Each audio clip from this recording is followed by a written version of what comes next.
नमस्कार। जो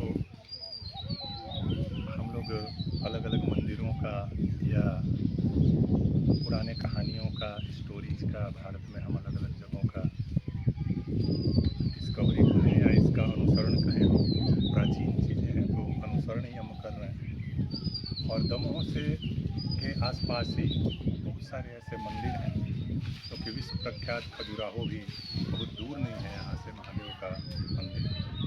अभी हम दो प्रमुख नदियाँ हैं उसके कॉन्फ्लुएंस पे, उसके संगम पर हैं, जिसमें जो बड़ी नदी है वो सोनार नदी है और दूसरा कोपरा नदी है। कोपरा और सोनार नदी के संगम पे महादेव का मठकुलेश्वर मंदिर स्थापित है। मठकुलेश्वर मंदिर का जब हमने प्रयास किया कि जनमानस में इसका पता किया जाए कब बना, किसने बनाया, तो इस तरह का पुख्ता बहुत सारे सूचनाएं हमें एक तरीके से प्राप्त नहीं हुई।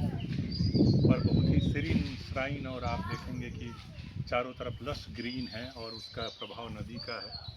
पहले हमने नदी में स्नान किया और फिर महादेव के दर्शन के लिए हम आए, महादेव का आशीर्वाद लिया।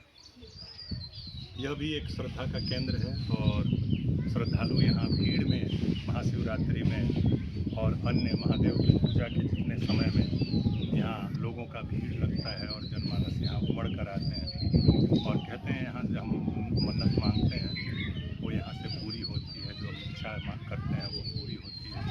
महादेव उसका ध्यान रखते हैं।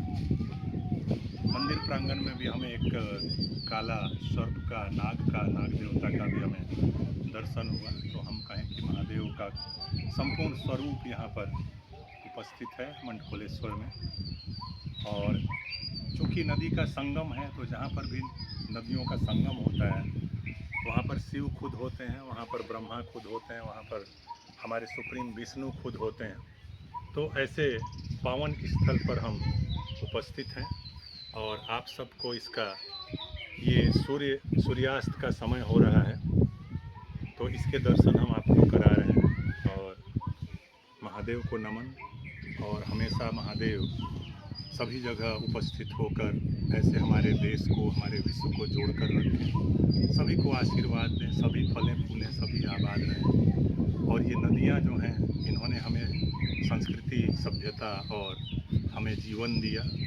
तो सोनार नदी को और कोपरा नदी से हम कृतार्थ हैं। और दमोह क्षेत्र और इस आसपास के जितने ग्राम हैं, सोनार क्षेत्र से जितने सिंचित क्षेत्र हैं, इस नदी का और महादेव का महात्म्य है, इनका प्रभाव है, इनका आशीर्वाद है कि यहाँ पर सभ्यता फली फूली और आज से नहीं, सदियों से फली फूली और हम आगे बढ़ते ही रहेंगे। तो सभी को नमस्कार, महादेव को नमस्कार, सोनार और कोपरा दोनों नदियों को नमस्कार, सभी को धन्यवाद।